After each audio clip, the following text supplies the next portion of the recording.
Mister ரியலிஸ் viewers எல்லாருக்கும் என்னுடைய வணக்கம். நான் Nithya, senior nutritionist. So healthy life ஸ்டைல்னா என்ன அப்படின்றதான் முதல் நீங்கள் தெரிஞ்சுக்கணும். ஏன்னா எல்லாருமே நான் பார்த்து சாப்பிட்றேன், கருப்பு கவுனி அரிசி சாப்பிட்றேன், சாப்பாடை அவாய்ட் பண்ணிட்டேன், ஒரு நாளைக்கு ஒரு தடவை தான் சாப்பிட்றேன், இப்படி அவங்களா தோன்றது எல்லாத்தையும் ஃபாலோ பண்ணிட்டு இருக்காங்க. பட் என்னதான் லைஃப் ஸ்டைல் நம்ம பார்த்து பண்ணாலும் ஹெல்தி லைஃப் ஸ்டைல்னா என்னன்னு தெரிஞ்சுக்கிறதுக்கு பண்றது ரொம்ப ரொம்ப அவசியம் இல்லைங்களா? ஃபர்ஸ்ட் ஹெல்தி லைஃப் ஸ்டைல்னா என்னென்னலாம் கான்சென்ட்ரேட் பண்ணலாம்னு நினைக்கிறீங்க? ஃபர்ஸ்ட் நல்ல உணவு, அது எப்படி சாப்பிடணுன்றது. அடுத்தது தூக்கம். அடுத்தது வாட்டர் இன்டேக். அடுத்தது பாடிக்கு சின்ன சின்ன எக்ஸசைஸ். பிளஸ் உங்களுக்குன்னு டெய்லியும் உங்க கூடவே வரப்போறது ஸ்ட்ரெஸ் அப்படின்ற ஒரு விஷயம் அப்படின்னு நம்ம நினைச்சிட்டு நம்ம வாழ்க்கையை வாழ்ந்துட்டு இருக்கோம். பட் அது உங்க கூட வர்றது கிடையாது, நீங்களே இழுத்துட்டு போயிட்டு இருக்கீங்கன்னு சொல்லலாம். ஸோ அந்த ஸ்ட்ரெஸ்ஸை கூட எப்படி நம்ம மேனேஜ் பண்ணிக்கலாம் அப்படின்றதையும் நம்ம இங்க பார்க்கணும். இதெல்லாம் கலந்தது தான் ஒரு ஹெல்தி லைஃப் ஸ்டைல். ஸோ இந்த ஹெல்தி லைஃப் ஸ்டைல்ல ஒவ்வொரு விஷயத்திலயும் நம்ம எப்படி ஹேண்டில் பண்ணலாம் அப்படின்னு பாத்தீங்கன்னா, முதல் சாப்பாடுல பாத்தீங்க அப்படின்னா என்ன நீங்க சாப்பிடணும்னு நினைக்கிறீங்களோ சாப்பிடுங்க, தாராளமா சாப்பிடுங்க. ஆனா அதுல என்ன சத்து இருக்குன்னு தெரிஞ்சு சாப்பிட்றது கொஞ்சம் யோசிச்சு சாப்பிடணும். கார்போஹைட்ரேட் தான் இப்போ இருக்கிற காலகட்டத்தில் நம்ம எல்லாருக்குமே ரொம்ப ரொம்ப ஹெல்ப்ஃபுல்லா இருக்குன்னு நினைச்சு வயிறு நிரம்புது, மனசு நிறையுது, வாயும் கேட்டது ஒரு ருசி அனுபவிக்குது அப்படின்னு நினைச்சு சாப்பிட்டுட்டு இருக்கோம். கார்போஹைட்ரேட் சாப்பிடலாம், தவறே கிடையாது. அதை கொஞ்சம் குறைச்சிக்கிட்டு நியூட்ரிஷன் ஃபீல்டா கொஞ்சம் சைட்ல நம்ம ஹெல்ப்புக்கு எடுத்துக்கிட்டோம் அப்படின்னா ஹெல்தி லைஃப் ஸ்டைலா இருக்கும் அது. ஃபார் எக்ஸாம்பிள், ஒரு கப்பு ரைஸ் எடுத்துக்கிறோம்னா கூடவே சென்னா இல்லைன்னா ஏதாவது ஒரு முட்டை, நான் வெஜிடேரியன், இப்படி ப்ரோட்டீனுக்கு இம்பார்ட்டன்ட் கொடுத்து நம்ம ஃபுட் ஹேபிட்ஸ் இருக்கணும். நெக்ஸ்ட் தூக்கம் அப்படின்னு பாத்தீங்கன்னா கண்டிப்பா மினிமம் 6 to 8 hours நம்மளுக்கு தூக்கம் இருக்கணும் ஒவ்வொரு நாளுமே. அந்த 6 to 8 hours தூக்கம் இருந்தது அப்படின்னா ரொம்ப அழகா நம்ம ஹார்மோன்ஸ் நம்மளோட லைஃப் ஸ்டைலுக்கு அழகா ஹெல்ப் பண்ணும். அந்த மாதிரி நம்ம யோசிக்கிறது இல்லை. ஏன்னா நம்ம தூங்க போனாலே போனோட தான் தூங்கவே போறோம். தூங்க போறேன்னு சொல்லிட்டு போறோம், பட் ஒரு 1/2 hour to 1 hour ஃபுல்லா போனை பார்த்துட்டு எப்ப தூங்க போறோன்னே தெரியறது கிடையாது. அதுலயே ஒரு பர்டிகுலர் ஹார்ஸ் நம்மளுக்கு வேஸ்டா போயிடுது.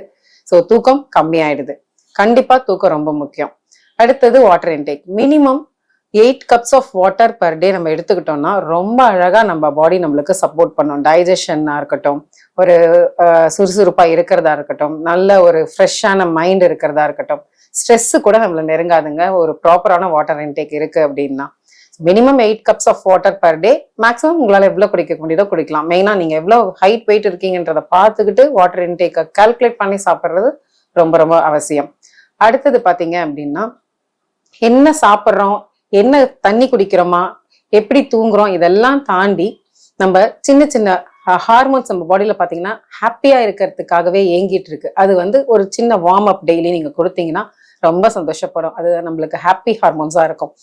வார்ம் அப்னா எப்படின்னா, காலையில எழுந்தோடனே ஒரு லைட்டா ஒரு மெடிடேஷனோ இல்ல சின்ன சின்ன வார்ம் அப் எக்ஸசைஸ் பண்ணி பாருங்க. ஹார்மோன்ஸ்லாம் ரொம்ப ஹாப்பி ஹார்மோன்ஸ் ஆயிடும்.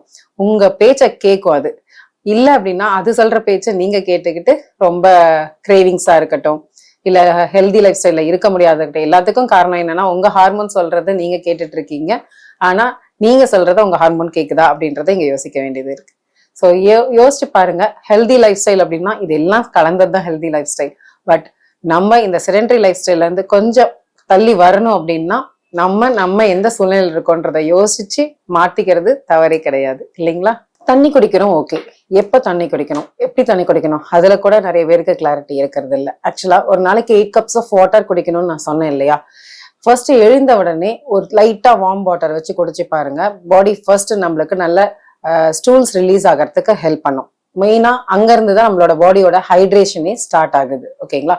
அதே மாதிரி சாப்பிட்றதுக்கு எப்பவுமே ஒரு 1/2 மணி நேரத்துக்கு முன்னாடி நம்ம தண்ணி குடிக்கிறத நிறுத்துறது பெஸ்ட். ஏன்னு கேட்டீங்கன்னா, நம்ம சாப்பிடும் போது கொஞ்சம் அந்த டைஜஷனுக்கு ஹெல்ப்ஃபுல்லா இருக்கிறது எந்த அளவுக்கு தண்ணி இருக்கோ அதே அளவுக்கு டைஜஷன் ஆகாம இருக்கிறதுக்கு கெடுக்கிறதுக்கும் தண்ணிக்கு வாய்ப்பு இருக்கு. ஏன்னா நம்ம தண்ணி குடிக்க ஆரம்பிச்சிட்டோம்னா திரும்ப திரும்ப நம்மளுக்கு அதுக்கு குடிக்கணும்னு தோணும். சாப்பிடும் போது தண்ணி நிறைய குடிச்சிட்டே இருந்தோம் அப்படின்னா டைஜஷனுக்கு ஹெல்ப் பண்ணாது. ஸோ ஒரு 1/2 hour முன்னாடி தண்ணி குடிக்கிறத நிறுத்திட்டீங்கன்னா நம்ம பாடி ப்ரிப்பேர் ஆயிருக்கும். ஸோ என்ன சாப்பிட போறோமோ அதை டைஜஸ்ட் பண்றதுக்கான சப்போர்ட்டிவ் சிஸ்டமா நம்மளுக்கு அது ஹெல்ப் பண்ண ஆரம்பிச்சிடும். இன்பிட்வீன்ல உங்களுக்கு தண்ணி தாக அடிக்குது அப்படின்னா லைட்டா சிப் பண்ணிக்கிறது தப்பு கிடையாது. ஏன் இப்படி சொல்றேன், தண்ணி குடிக்கிறதுனால என்ன நடக்குது நம்ம பாடியிலன்னு பாத்தீங்கன்னா, ஒரு உதாரணம், கிரைண்டர்ல நம்ம மாவு அரைக்கிறோம்னு வச்சுக்கோங்க. அரிசியை போட்டுட்டு ஒரு கை அரிசிக்கு சும்மா ஒரு 10 லிட்டர் தண்ணியை ஊத்துறோம் அப்படின்னா அது மைய அரையுமா? கிடையவே கிடையாது. தண்ணியோட சேர்த்து ரொட்டேட் ஆயிட்டே தான் இருக்கும். அதே மாதிரிதான் நம்ம பாடியில எவ்வளவு தண்ணி குடிக்கிறோமோ அதை கூட நீங்க சாப்பிட சாப்பிட தண்ணி குடிச்சிட்டே இருந்தீங்கன்னா டைஜஷனுக்கு அதாவது ப்ராப்பர் நியூட்ரிஷனும் பாடிக்கு சப்போர்ட் பண்ணி டிரான்ஸ்போர்ட் ஆகாது, அழகா மைண்ட் அதாவது டைஜஸ்ட் ஆகி நம்மளுக்கு வெளியே வர்றதுக்கும் ஹெல்ப் பண்ணாது. அதே மாதிரி சாப்பிட்டு ஒரு 1 hour to 2 hours நீங்க எந்த அளவுக்கு ஹெவி நியூட்ரிஷனோ இல்ல நல்ல சத்து ஊட்டச்சத்து இருக்கிற ஒரு ஃபுட்டு நீங்க எடுக்கிறீங்களோ அந்த அளவுக்கு கொஞ்சம் கேப் விட்டு தண்ணி குடிக்கிறது நல்லது. மினிமம் 1 hour to 2 hours அந்த அளவுக்கு நீங்க குடிச்சீங்க அப்படின்னா, கேப் விட்டுட்டு தண்ணி குடிச்சீங்க அப்படின்னா இதுவும் நல்ல டைஜஷனுக்கு ஹெல்ப் பண்ணும். ஏன்னா நியூட்ரிஷன் டிரான்ஸ்போர்ட் ஆகிற அந்த டைம்ல போய் தண்ணி நம்ம அதிகமா எடுத்துக்கிட்டோம் அப்படின்னா டிரான்ஸ்போர்டேஷனுக்கு ப்ராப்ளம் ஆயிடும். ஸோ உங்களுக்கு இங்க தேவையான நியூட்ரிஷனும் பாடிக்கு உள்ளார போகாது. ஓகேங்களா? அதே மாதிரி தூங்கும் போது நிறைய பேர் தண்ணி நல்லா வயிறு நிரம்ப குடிச்சிட்டு தூங்குறாங்க. அது கூட சேஃபா அப்படின்னு கேட்டீங்கன்னா கண்டிப்பா கிடையாது. திம்முன்னு ஆயிடும் வயிறு. நீங்க ரியலைஸ் பண்ணீங்கன்னா தெரியும். அதுக்காக ஒரு 1/2 மணி நேரம் உட்காந்துட்டு நம்ம தூங்குவோம். சரிங்களா? அது தவறு. ஆக்சுவலா தூங்குறதுக்கு ஒரு 1/2 hour to 1 hour முன்னாடி நம்ம தண்ணி குடிக்கிறத நிறுத்தினோம். இது பிளட் சர்க்குலேஷன்ல இருந்து எல்லாத்துக்குமே நம்மளுக்கு சப்போர்ட்டிவா இருக்கும்.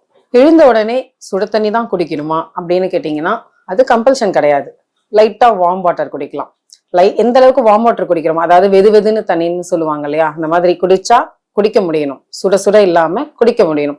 ஸோ அந்த மாதிரி வார்ம் வாட்டர் குடிக்கும் போது உங்களுக்கு ஈஸியா மலம் கழிக்கிறதுக்கு உங்க பாடி சப்போர்ட்டிவா இருக்கும். அதே சுட தண்ணி குடிச்சாதான் வருமா அப்படின்னு கேட்டீங்கன்னா அப்படிலாம் கிடையாது. அதே மாதிரி எழுந்த உடனே எவ்வளவு தண்ணி குடிக்கலாம், ஒரு 1/2 லிட்டர் தான் குடிக்கணுமா இல்ல 1 லிட்டர் குடிக்கணுமா, நானும் நிறைய குடிப்பேன் அப்படின்னு சில பேர் சொல்லுவாங்க.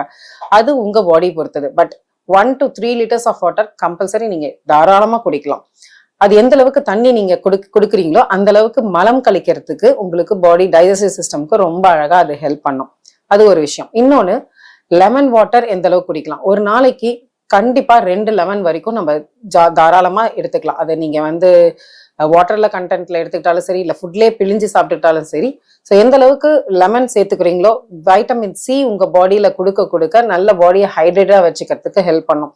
நிறைய பேர் வெளியே சன்லைட்ல அதிகமா போகும்போது பாடி டேன் ஆகிறது, ஸ்கின் எல்லாம் க்ளோ குறையிறது, இந்த மாதிரி ரொம்ப ஹைட்ரேட்டடா இருந்த பாடி டக்குன்னு டீஹைட்ரேட்டடா மாறும். இது எல்லாத்துக்கும் கொஞ்சம் ஸ்டெபிலிட்டியா இருந்து உங்க பாடிக்கு சப்போர்ட் பண்றதுக்கு கண்டிப்பா விட்டமின் சி ரொம்ப அழகா ஹெல்ப் பண்ணும்.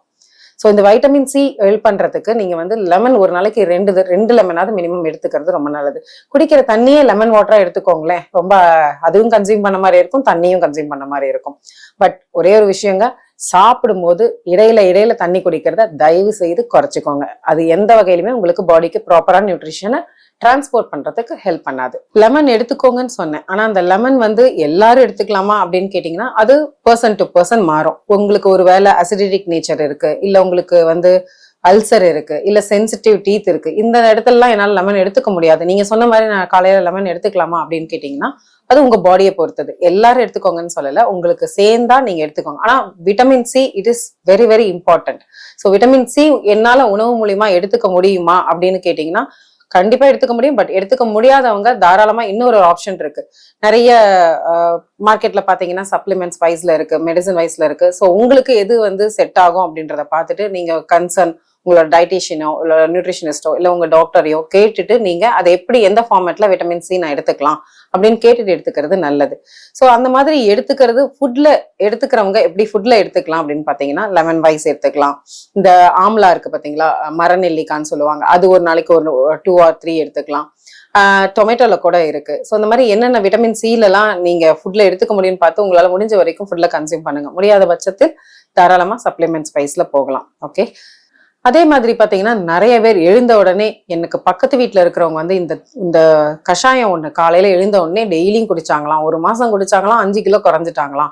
திடீர்னு சீரக தண்ணி குடிக்கிறாங்க, டெய்லியும் ஓமம் வாட்டர் குடிக்கிறாங்க அப்படின்னு சொல்லிட்டு ஏதோ ஒண்ணு கேள்விப்படுறதெல்லாம் ஃபாலோ பண்றோம் நம்ம. ஒரு விஷயம் என்னன்னா, ஒருத்தங்களுக்கு ஃபாலோ பண்ணி அவங்களுக்கு செட் ஆயிடுச்சுன்னா ஓகே, சந்தோஷம். அவங்களுக்கு செட் ஆயிடுச்சு, அவங்க யூஸ் பண்ணிக்கிட்டாங்க அந்த மெத்தட, அதுல அவங்களுக்கு ரிசல்ட் வருது, இல்லைன்னு சொல்லல. அதே எல்லாருக்கும் செட் ஆகுமான்னு கேட்டீங்கன்னா தெரியாது. இன்னொரு விஷயம் என்ன அப்படின்னா, வீட்டுல ஒருத்தங்க ஒரு 5 பேர் இருக்கோம், சாப்பாடு சாப்பிட்றோம், ஒரே சமையல் தான் சாப்பிட்றோம். 5 பேருக்குரிய பிரச்சனை எதுவும் ஒரே மாதிரி இருக்க போறது கிடையாது. 5 பேரோட உடம்பு ஒரே மாதிரி இருக்க போறது கிடையாது. ஒரே சாப்பாடு சாப்பிட்டு இருந்தாலும் 5 பேரோட பிளட் ரிப்போர்ட் எடுத்தோம்னா வேற மாதிரி தான் இருக்கும்.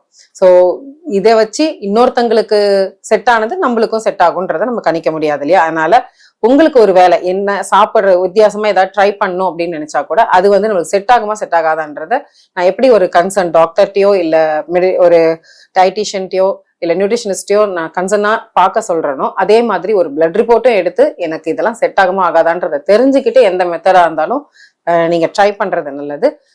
இல்லை அப்படின்னா அது பின்னாடி ஒரு பிரச்சனைன்னு வரும்போது நம்ம இன்னைக்கு ட்ரை பண்ண ஒரு விஷயம் தான் அங்க வந்து அந்த பிரச்சனையில விட்டுருக்கு அப்படின்றத கூட நம்மளால அதை யோசிச்சு அதுக்கு ஒரு முடிவுக்கு கூட வர முடியாது.